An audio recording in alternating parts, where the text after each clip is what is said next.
A seleção espanhola goleou a Bulgária com destaque para o seu camisa 6, que bem podia vestir a camisa 9 dessa Espanha. Mikel Merino marcou 2 dos 4 gols na goleada da Espanha, os 2 gols de cabeça, aparecendo de novo como esse centroavante que, na verdade, é um volante, mas sabe muito bem fazer gols. Vive grande fase o Mikel Merino com a Espanha. Ele é, nessas eliminatórias europeias para a Copa do Mundo, o artilheiro da seleção espanhola com 6 gols marcados em 4 partidas. Para vocês terem uma ideia, ele tem o mesmo número de gols que o Harry Kane com a Inglaterra.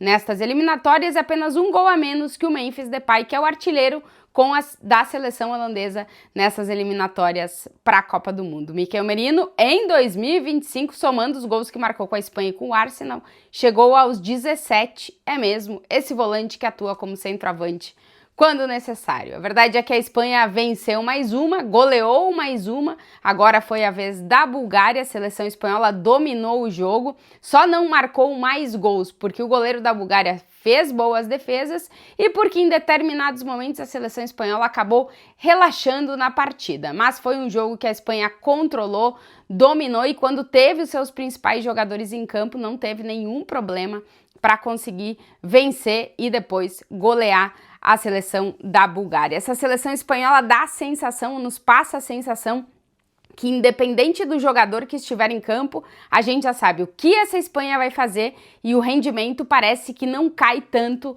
do time titular para o time reserva. Por exemplo, o time que entrou em campo hoje contra a Bulgária tinha 8 jogadores diferentes dos jogadores que a gente viu, por exemplo, na final da Eurocopa, quando a Espanha venceu. Essa Espanha não tinha Lamine Yamal, não tinha Nico Williams, não tinha Rodri, não tinha Morata. É uma seleção diferente que teve que se adaptar a essas lesões, né? O Lamine, o Nico Williams, o Rodri não vieram ou não estiveram com a seleção por questão de lesão e mesmo assim a Espanha, entre o time titular e o time reserva para jogos como esses contra a Bulgária ou contra a Geórgia, acaba entregando jogo e resultado. É uma seleção que conta com muitas peças em quase todas as posições que fazem com que, obviamente, tendo Lamine, tendo Nico Williams, a seleção espanhola seria ainda mais perigosa, mas para jogar contra adversários não em um nível tão alto, a seleção consegue manter o seu jogo, o seu estilo de jogo e a sua forma de jogar.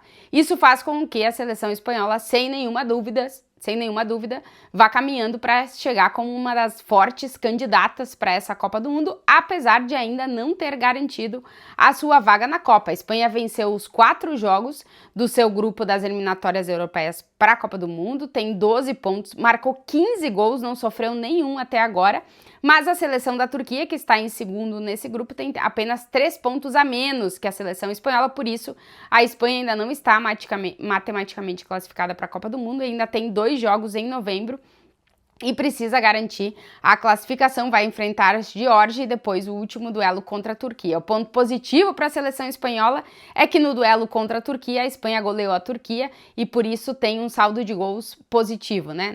Não recebeu nenhum gol e acabou marcando 15 até agora nessas eliminatórias. É uma seleção espanhola que, por exemplo, no jogo de hoje não tinha o seu lateral direito, que tudo indica que continua sendo titular o Carvajal, jogou o Pedro Porro, que fez 2 bons jogos com a Espanha nessa data FIFA. A sua dupla de zaga foi Lenormand com o Laporte, mas a gente tem o Cubarsí e o Hausen, que são jogadores que podem vir a ganhar essa titularidade. O Hausen, acredito até que seja mais titular, mas devido à lesão não esteve nesse jogo. O Cucurella, que é o titular pela lateral esquerda, jogou no primeiro jogo. No segundo jogo foi o Grimaldo, que fez um muito bom jogo, inclusive dando assistência aí pro gol do Mikel Merino. No meio de campo, a seleção espanhola não tinha o Rodri, não tinha o Fabián, jogou com o Pedri, jogou com o Merino, tem muitas opções o técnico Luis de la Fuente para substituir os jogadores. Por exemplo, não conta com o Rodri, que é um jogador muito importante para o meio de campo, mas o Zubimendi é um jogador de altíssimo nível que está fazendo um grande início de temporada com o Arsenal e que tem suprido perfeitamente essa ausência do Rodri no meio de campo da seleção espanhola. O Pedri tem se destacado como um jogador que dá o dito ritmo e faz essa Espanha ser uma Espanha que joga muito próximo, muito próximo do campo do seu rival praticamente todo jogo. Quando o adversário deixa, a Espanha joga ali e com os passes do Pedri a Espanha consegue encontrar espaços, mas não tem só o Pedri, tem o Merino, que também é um jogador muito importante, principalmente quando a Espanha está com dificuldade de encontrar o gol com o seu centroavante, que no caso tem sido o Oyarzabal, que marcou o gol de pênalti também hoje.